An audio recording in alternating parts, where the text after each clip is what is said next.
শ্ৰীকৃষ্ণ গীতা অষ্টাদশ অধ্যায় পথ। হে ৰাম কৃষ্ণে বোলে স্বৰূপ শুনিও ধনঞ্জয়, যত বেদ অথচয় গীতা তয়াচয়। ধৰ্ময় অৰ্থ কামমৈক সবাহাৰ মূল,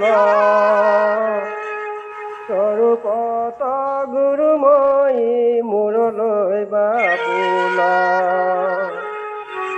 এন গীতা শাস্ত্ৰ নকহিবা যাক তাক, যেই গীতা সেই মই স্থিৰ জানিও ক।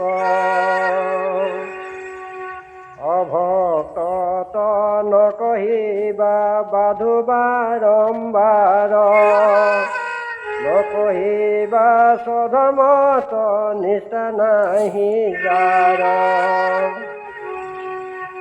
গুৰু ঈশ্বৰকো সেৱা দুইকো নকৰয়,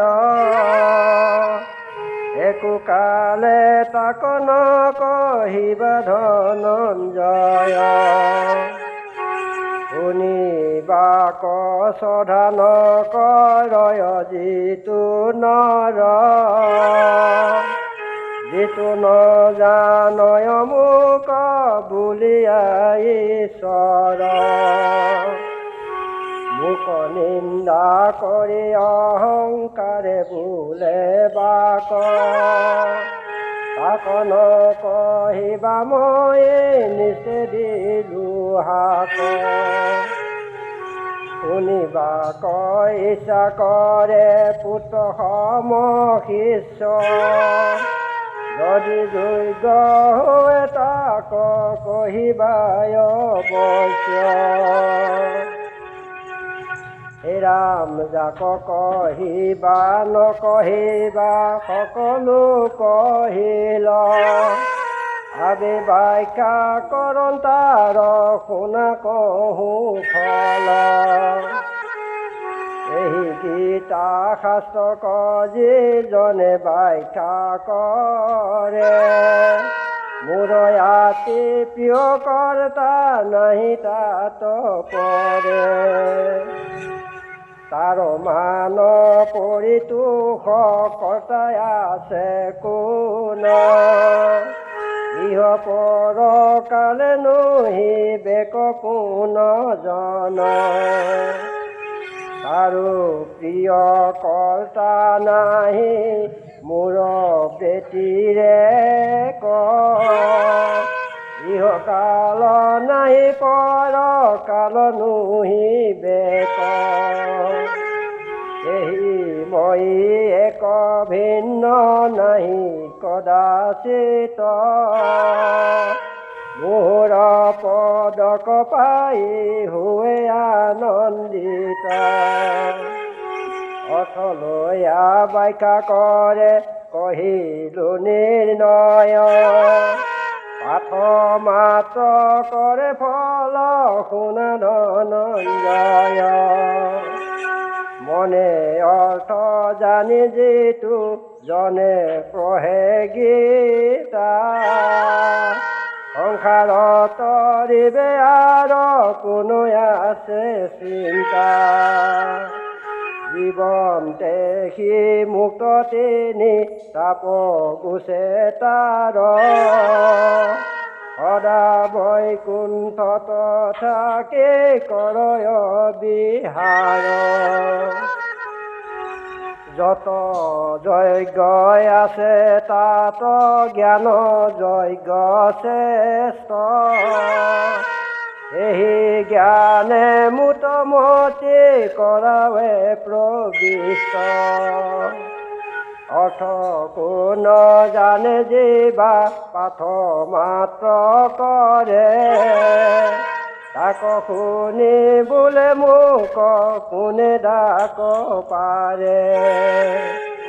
ৰাম মোৰ নাম গুণ কথা গুপ কোনে কহে, দয়ায়ে আকুল হওঁ শৰীৰে নসহে হাতে বেঠে যাওঁ মই চাপুখন নিহিত দেখি তাহাক মই হওঁ আনন্দিত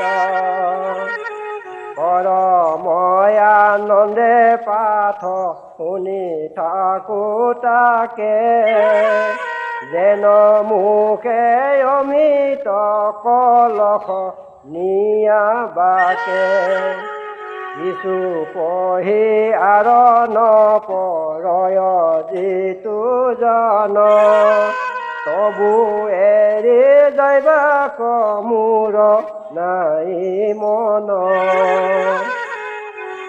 সেই হেতু কীট লাগে মনে তাৰ মই নাযাওঁ বোলে গীতা পঢ়ে আৰু বাৰ ঈশ্বৰত পৰে যেন দেৱ নাহি আৰু যত শাস্ত্ৰ আছে তুল্য নাহিকে গীতাৰ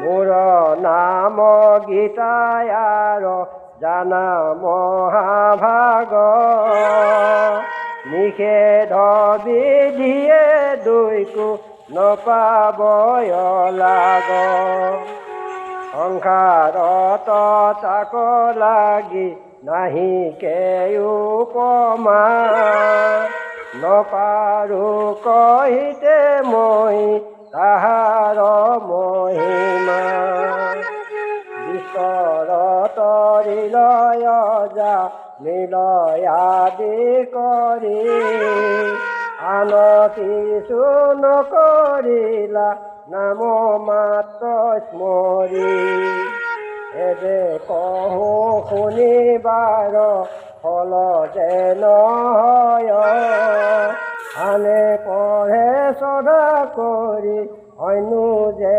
শুনয় তাৰ যত পাতক ফল ভস্ম যায়